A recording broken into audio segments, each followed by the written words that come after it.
wa kijinsia dhidi ya wanawake na watoto, japokuwa kuna wengine wananiambia hata wanaume wanatendewa ukatili. Lakini katika siku hizo tunaungana na dunia nzima leo kufika kilele cha maadhimisho hayo.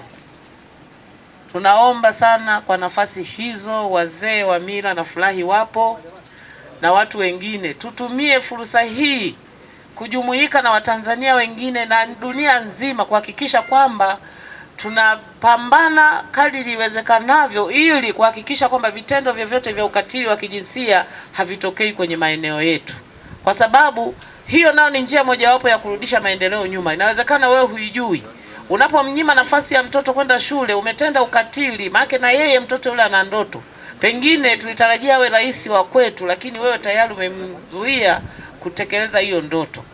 Watoto wa kike wanatakiwa waende mashule wakasome ili watimize ndoto zao.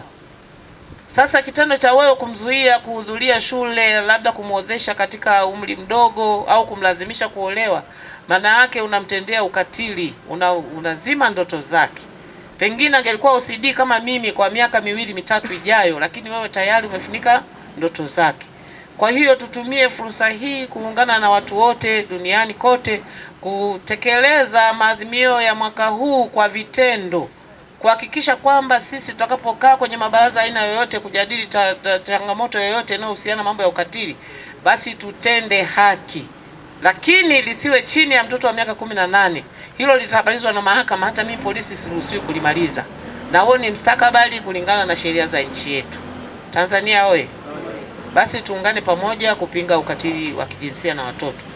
Kwa hiyo kila linalokuwa ni changamoto kwenye jamii, sisi tunaangalia kwa macho mapana zaidi, kwa sababu kiusalama linakuwa halijakaa vizuri.